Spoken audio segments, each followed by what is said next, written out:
Welcome back, everybody, to the Jacksonville Jaguars franchise here on Madden 21 for the PlayStation 5. As today our Jaguars go on the road for the first time since Week 1, as we are set to take on the 4-1 defending Super Bowl champion Baltimore Ravens in our biggest test of the season. Last week we came off the bye and dominated, to say the least. 34-3, just a phenomenal team victory against the Tennessee Titans. We were on a 2-game losing streak going into the bye week. We knew we had to make a statement, and we did exactly that. We had our two players of the week, Gardner Minshew on offense and Julius Williams on defense. For the sake of the quarterback battle, Gardner Minshew is still on the hot seat for sure, and although it is good to see him having a nice week, he needs to be consistent. But the player of the week I want to talk about is actually Julius Williams, one of our two second-round picks, the other second-rounder obviously being quarterback KOKO who still has a great shot to get a chance soon if Minshew still plays poorly. But looking at Julius Williams here, he started the season off kind of slow, but he's played a lot better in recent weeks, had 2 interceptions last week against the Titans, and has quickly developed early in this season, which has been really nice to see. I do want to do a little bit of the standings update now that we're about a quarter of the way through the season. I think next episode I'm going to do a stats update. So the Ravens are leading the AFC North. They are very good. Houston is a half game ahead of us in the AFC South. We did beat them earlier this season, and we play them next week, which will prove to be an important game. Bills lead the East. In the West, it's very competitive. The Chargers at 4-2 are a game ahead of everybody. In the NFC North, the Vikings, Lions, and Bears are in a close race. The Packers are the only winless team. Obviously, as a Lions fan and someone who hates the Packers, I really like that. But it also terrifies me that the Packers could draft Aiden Kent as their Aaron Rodgers replacement, so I really hope that doesn't happen. The defending worst team in the league, the Atlanta Falcons, are 4-1. They have a comfortable lead over everybody in their division. The NFC East looks to be really good again this year. The Giants, who made the Super Bowl last year, are 5-1. So are the Philadelphia Eagles. We still have to play both the Giants and Eagles along with Dallas. And in the NFC West, Seattle is a little bit ahead of the Cardinals and the Rams. Niners look to be out of the race early. So now it's time to look at our opponents today, the Ravens, who are obviously a really good team. They won the Super Bowl last year. And they are led by Lamar Jackson, who is one of the most dynamic players in the NFL today. And obviously, our defense really has to focus on a strong game plan around stopping Lamar Jackson if we want any chance of winning this game. Jackson is a 99 overall. That's not even with morale. He's just a 99 overall in true talent. And obviously, he's one of the best quarterbacks in the NFL. And obviously, we know he's dangerous as a runner, but his arm has really developed. And he's one of the better passers in the league at this point. He's been very good thus far in this series, and so far this year as well. He's been pretty good so far, 12 passing touchdowns, 4 interceptions. But the running stats are a little bit disappointing, but mainly because quarterbacks in this game just don't run a whole lot because Madden simulation is just drunk like that. But the scariest thing about this Ravens backfield is Lamar Jackson as a partner in crime. They signed Aaron Jones a couple of off seasons ago. If they didn't sign Aaron Jones, we probably would not have traded for J.K. Dobbins last offseason. And the rest of his roster is great, too. Their offensive line is phenomenal. No more Orlando Brown. Obviously, we took him from them as well. And then defensively, this team is very strong, specifically in the secondary, led by Marlon Humphrey, who's one of the best young corners in the NFL. So this is going to be a really challenging game for us. Certainly the best team we've played this season. But Jacksonville's coming off a huge win last week against the division rival Titans. And this would be another statement win here for the Jaguars against arguably the best team in the NFL in the Baltimore Ravens. So it'll certainly be a tough game for Jacksonville. But let's get this game underway. Let's see what the Jaguars can do here. First down, first play from scrimmage. It's a handoff for J.K. Dobbins. And Dobbins finds the hole down the field. The former Baltimore Raven opens up with a gain of 55. Revenge is certainly on J.K. Dobbins' mind. He never really found a role in his first 2 years as a Raven, was traded to the Jaguars this offseason, and although Dobbins has missed some time so far this season, when he's been on the field, he's been outstanding. 3rd and 9, Minshew going for the end zone. That should have been intercepted by Jimmy Smith, so the Jaguars got a lucky break there, weren't really able to do anything after the long run by Dobbins. as Josh Lambo will tack on the field goal, and the Jaguars lead this game 3-0. Lambo missed an extra point last week, his first missed kick of the year, hopefully only missed kick of the year, as now we see the Ravens offense led by Lamar Jackson on second down. He has no time to throw it, sacked by Josh Allen. That was Jawan Taylor, who was the player traded for J.K. Dobbins in the offseason, who allowed the sack. Taylor is a fine starting right tackle, but he's no Orlando Brown.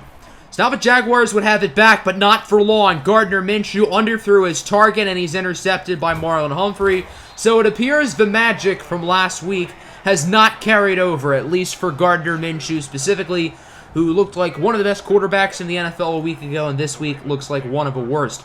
It looked like his target, David Njoku, was open for a second, but Minshew threw it way too late, and obviously he was intercepted. So the Ravens have the football back, 3rd and 7. What was Lamar doing there? He could have ran for the easy first down, but instead he throws it into the middle of nowhere, 3 yards past the line of scrimmage. I mean, Lamar doesn't make a whole lot of bad plays, but that was just pretty dumb. So 4th and 11, the Ravens will have to send the field goal unit out, but we know Justin Tucker is automatic, arguably the best kicker in the NFL. Some people believe he's the best kicker in the history of the NFL, and statistically, he probably is thus far. So Baltimore ties it up at 3 apiece. Jacksonville would get it back, but not for long. A strip sack picked up by Patrick Queen. That'll be a scoop and score, and Gardner Minshew has now turned it over twice in the first quarter. The second-year pro, Jarvis Butler out of North Carolina, is the one who forced the fumble. Queen picks it up. The Ravens are now on top. Very bad start for Gardner Minshew as he finally completes a pass over to Chark, who makes a nice play after the catch. That's Gardner Minshew's first completed pass. He was 0 for 5 before that. So Gardner Minshew is not looking good thus far at all. 2nd and 9, it's a toss for R.J. Ewell. Expect to see him in the game plan more today. He does lose too. Both teams struggling to run the ball other than the really nice run by J.K. Dobbins to start the game. 3rd and 12 now. Minshew doesn't really know what to do with it. He's going to try to get it to Shenault, a very risky throw. He was covered like a blanket by Marlon Humphrey. That very well could have been intercepted. Minshew kind of forced it, so a dangerous throw to say the least. Ravens have it back. Aaron Jones loses 2, courteous of Leighton Vander Esch. Aaron Jones with only 2 yards today, and Jacksonville's rushing defense has been surprisingly extremely good this year. They shut down Derrick Henry last week. This was one of the worst rushing defenses in the NFL last year, and now it's one of the best. Now from the 36, nice throw out to Willie Snead, who brings it to the 40 before being shoestring tackled by Rashawn Babineau. Now from the 33, it is 3rd and 2. Handoff for Aaron Jones. Does he get it? I don't think they're going to give it to him. Another huge tackle from Vander Esch. 4th and inches, and Baltimore is not going to try to punch it in from a first down. They're just going to go for the field goal, tack on the pretty much guaranteed 3 points as Justin Tucker makes it from 48 yards out, and that will do it for the first quarter. Baltimore leads this game 13-3. The Jaguars' offense just looks atrocious. Outside of that 55-yard run from Dobbins, the Jaguars' offense has been extinct today, to put it nicely. Things are not going to change here early in the second quarter. Minshew's pass is incomplete. He is now 1 for 8 on the day. And if Gardner Minshew keeps playing like this, he might get benched in this game for KOKO and Nwosu. Baltimore's offense really starting to play well. There's Marquise Hollywood Brown bringing it to the 33-yard line. Now from the 24, it is 3rd and 2 here for the Ravens. A handoff for Aaron Jones, and he does not get it. But Baltimore rushing offense continue to struggle. So that was Miles Jack and Josh Allen who brought him down. So 4th and short again. The Ravens are not going to try to punch it in. They just know that they'll get an easy 3 points here as it's a 41-yard attempt from Justin Tucker. Tucker is now 3 through 3 in this game, and the Ravens lead it 16-3 as they continue their phenomenal start. The Jaguars just look outclassed on both sides of the ball. Obviously offense especially, as Minshew's pass is dropped by Marlon Humphrey. That one could have very easily been intercepted. Minshew's had like 2 picks dropped today as he continues to play poorly. 3rd and 7, a nice dump off for Laviska Shenault, who gets the first down. Both of Minshew's completions were short passes turned into nice gains by good plays by the receivers. So Gardner Minshew has just been off to an atrocious start here in this game. Now from the 40, it's a handoff for Philip Lindsay. That's his first carry of the game. Lindsay has struggled in recent weeks, and expect R.J. Ewell to take some of his touches. However, Philip Lindsay still has a spot in this game plan for sure. 3rd and 8, Minshew gets it to David Njoku, who does not get the first down. Good on Minshew for finding the open man, but he kind of threw it a little bit too late. The defense sort of saw Njoku was open, was able to make a play. 4th and 2, the Jaguars will go for it, and it works. Nice run by the rookie out of ECU. That's R.J. Ewell, gaining 17 yards, sprinting it to the 22. And it seems like the Jaguars are starting to run the ball well here on this drive. And Minshew hasn't been as bad. And right as I say that, he takes a sack from Matthew Judon. That's a loss of 11. So it looks like we will see the field goal unit return. Here's Josh Lambo, a 46-yarder. Here is the kick. This one, the accuracy looked a little bit shaky at the beginning, but it does go in, and Lambo still has not missed an actual field goal this year. And it will once again be a 10-point game, as it is now 16-6 here at the 2-minute warning. Ravens trying to extend their lead. Lamar Jackson is crushed in the pocket by Josh Allen. 2 sacks today for Josh Allen. He now has 5 on the year. Josh Allen kind of had a down season last year, but he has certainly picked it up this season. So the offense returns. This is a huge prove-it drive for Gardner Minshew. If Minshew has another bad drive, then I think there's a legit shot the Jaguars could elect to put KOKO Nwosu in the game to start the second half. Let's see what Minshew can do, as on first down he is immediately sacked, running backwards for a loss of 12 by Malik Harrison. Not the start I'm sure Minshew was hoping for. 3rd and 6 now. Minshew trying to get it to Njoku, but it's broken up in the secondary. Nice play there from Chuck Clark. And now the Ravens have it back with bad field position, though, at the 4 after an excellent punt by the rookie Brian Amaya Jr. As Aaron Jones loses 3, courteous of Leighton Vander Esch. He's been excellent here in the first half. 2nd and 13 now. It's a short run for Aaron Jones. He gets out of safety range and brings it to the 21 before being tackled by, again, Leighton Vander Esch. Now from the 24-yard line, Ravens do have a timeout. They can try to do something on this drive as Jones gets by Miles Jack and is wrapped up past the 50 by Julius Williams. So now there's a realistic shot for Ravens to score points. They are out of timeouts, though, so they kind of have to go for a few quick plays out of bounds. This is a short throw for Devin Duvernay, who does not go out of bounds. And you'd think that the first half would end here, but somehow, some way, the Ravens would get back to the line of scrimmage within the matter of 3 seconds. So now they have one more shot to take it downfield. Lamar actually going to try to use his legs here, and he does not get anything. Hit hard there by Miles Jack at the 32-yard line. That is how this first half will come to a close. 16-6 for Ravens lead. It's been pretty disastrous offensively for Jacksonville. The Jaguars have really had trouble moving the ball. Gardner Minshew has been putrid in this first half. The Ravens' offense hasn't been spectacular per se. Lamar Jackson's been fine. He's had a few bad plays, but nothing crazy so far from Baltimore. So, I mean, the Ravens are 1 or 2 plays away from really turning this game into a blowout if the Jaguars don't get their act together here in the second half. Baltimore starting with the football is on 2nd down. Lamar finds an open Aaron Jones. Poor coverage there from Miles Jack, and that's a huge catch for Jones. Now from the 43-yard line, it is 3rd and 3. Handoff for Jones, and he does not get it.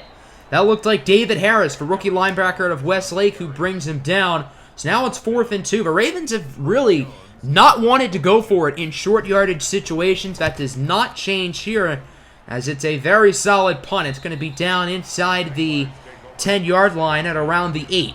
So here comes the Jacksonville offense. You may not be able to see it in this little cutscene, but Gardner Minshew is not leading the offense on the field.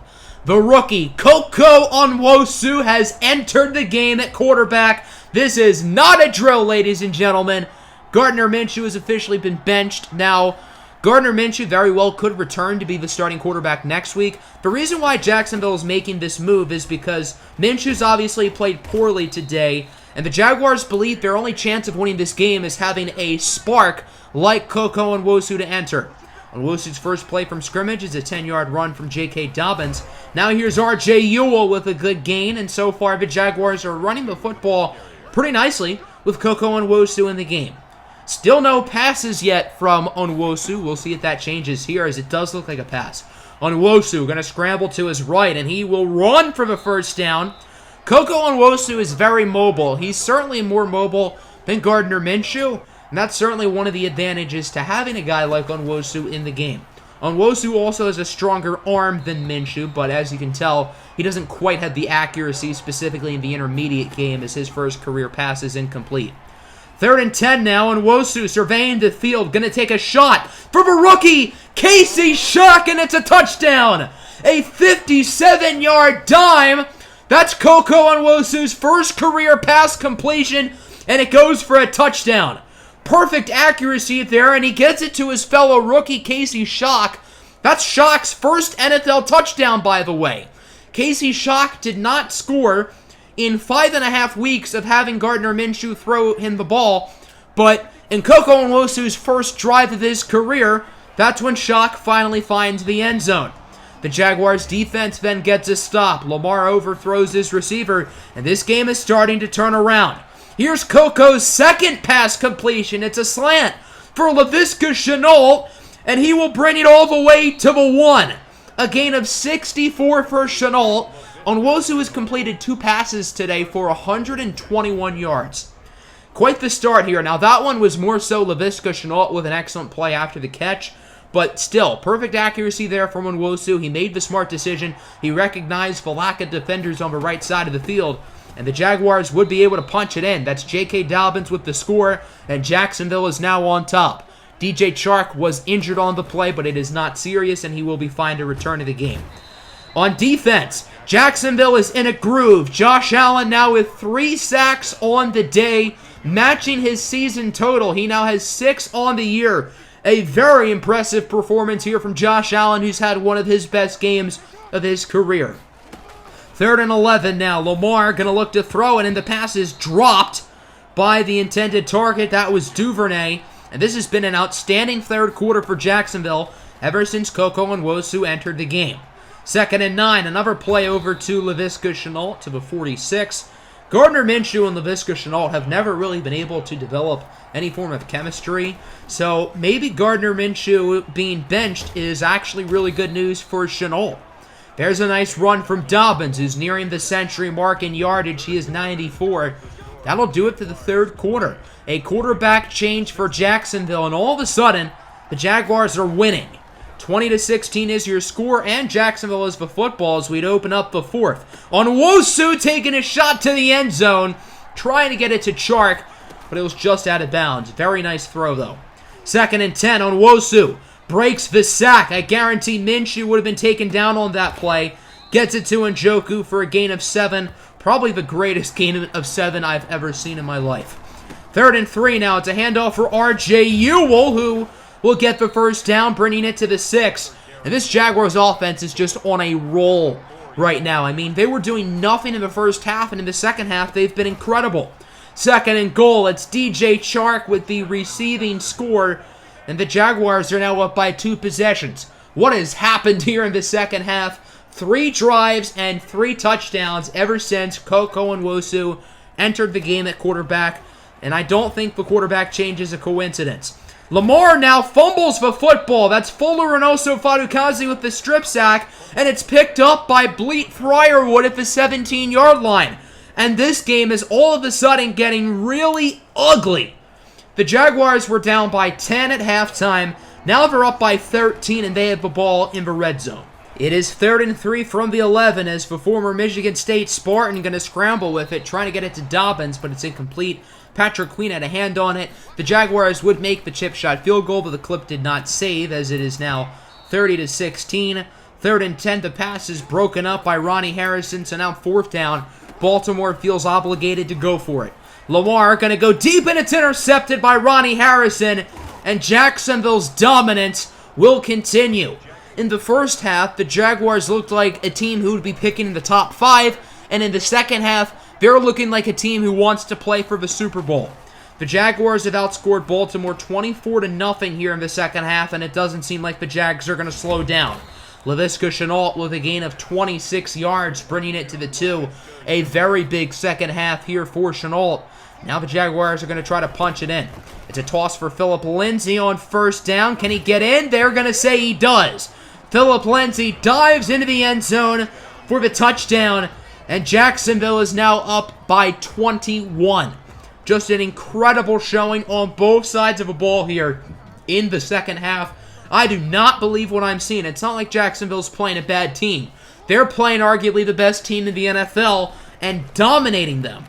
Here is another third down stop for the Jaguar defense. That's for rookie Julius Williams with the pass breakup. So now it is fourth down. Baltimore does go for it, and Aaron Jones barely gets the first down. Baltimore was lucky to have that one, although I don't think there's a lot to smile about in Baltimore right now. Lamar, short throw for Aaron Jones. I don't know why Lamar Jackson didn't just throw it away, but instead the Ravens lose 6, but okay. Second down and long. Lamar Jackson is sacked by K'Lavon Chaisson for a loss of 7. Chaisson started the year off slow, but has played a lot stronger as the year has gone along. 4th and 23 now. Again, the Ravens feel obligated to go for it as the pass for Duvernay is broken up by C.J. Henderson, and Jacksonville gets yet another stop and yet another opportunity to extend this lead even more. 2nd and 11, handoff for Phillip Lindsay. Lindsay gets blocks and brings it all the way to the 1-yard line before being brought down by Earl Thomas and Chuck Clark. Jacksonville's up by 21, but they don't want to stop now. They want to make this lead even bigger. 1st and goal now. KOKO Nwosu going to keep it himself and will dash into the end zone for a rushing score. KOKO Nwosu finished with 2 passing touchdowns and 1 rushing touchdown today. And the Jacksonville Jaguars have outscored Baltimore 38-0 in the second half. That is absolutely incredible. One of the greatest halves of football I've ever seen in general against one of the NFL's best teams. Another 4th down. The Ravens do get it, but not before the receiver Hollywood Brown gets pummeled by Van Der Esch. Ravens have been outscored 38-0 in the second half. They want to leave this game with a little bit of pride as Lamar is sacked again. 2 sacks today for Folorinoso Fadukazi. He now has 3 on the year. Now from the 20, Lamar Jackson trying to get a last-second score, and he will. Devin Duvernay with a receiving touchdown, and unfortunately, the Jaguars only outscore Baltimore 38-7 here in the second half, rather than 38-0.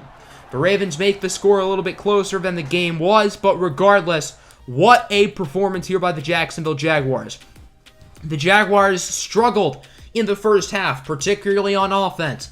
Then they made the quarterback change. KOKO Nwosu entered the game for Gardner Minshew, and Jacksonville dominated on both sides of the ball after that. Obviously, offensively, Jacksonville was incredible. 5 touchdowns, 3 of which Nwosu was directly responsible for. And even the defense was incredible in the second half. Lamar Jackson really struggled after halftime. And Jacksonville has all of the momentum in the world at the moment. 4-2 headed into trade deadline week. You'd have to imagine the Jaguars might make a move to try to buy at this deadline. Lamar was good in the first half. He was not great in the second half. Not a terrible game by Lamar Jackson, but he just wasn't himself. And for Jacksonville, obviously Gardner Minshew struggled. KOKO Nwosu came in and dominated. I was not necessarily expecting for KOKO Nwosu to play this well, and I think Gardner Minshew probably would have still started next week had Nwosu played like a normal human, but KOKO Nwosu is not a normal human, so maybe Nwosu just gets the quarterback job altogether. Aaron Jones really struggled. The run defense was great. J.K. Dobbins with over 100 yards. Nwosu and Lindsay both with rushing touchdowns as well. Aaron Jones had more receptions than anybody today for what it's worth. Casey Shock was good. He scored his first career touchdown. Laviska Shenault was great in the second half. I think Shenault in the second half had more receiving yards than in the first 5.5 games combined with Gardner Minshew throwing him the football. So it seemed like KOKO and Shenault built up a really nice chemistry early on there. The Ravens' offensive line was very bad. Ours was very good for the most part. I believe we had 6 sacks. Josh Allen had 3. Folorinoso Fadukazi had 2. And K'Lavon Chaisson had 1. The Ravens had 3 sacks as well. I do not believe KOKO Nwosu was sacked once, though. So that's interesting. Ronnie Harrison and Marlon Humphrey with interceptions, and then there were a couple of fumbles. Both teams had strip sacks, Fadukazi and Butler with the forces, Fryerwood and Queen with the recoveries. And then the Ravens did have the defensive touchdown on the scoop and score by Patrick Queen. So an incredible performance here by KOKO and Wosu in Jacksonville. For whatever reason, DJ Chark and RJ Ewell are both frustrated. I mean, Chark only had like 3 or 4 catches in that game, but RJ Ewell, you're a 4th-round rookie who wasn't really supposed to be part of the game plan, and you have been. I don't know what there's to be upset about. We'll talk about those guys more next episode. As you can see, Josh Allen wins AFC Defensive Player of the Week in his 3-sack performance. Very well deserved. Josh Allen is having an outstanding season for us. So this brings up the question, who do we start at quarterback next week? And I know the obvious answer seems like KOKO and Wosu, but I mean, Gardner Minshew was outstanding a week ago. He might have just had a bad game. So certainly going to be interesting to see who earns that starting job in practice next week. Hope you guys enjoyed. Make sure to like and subscribe. I'm out. Peace.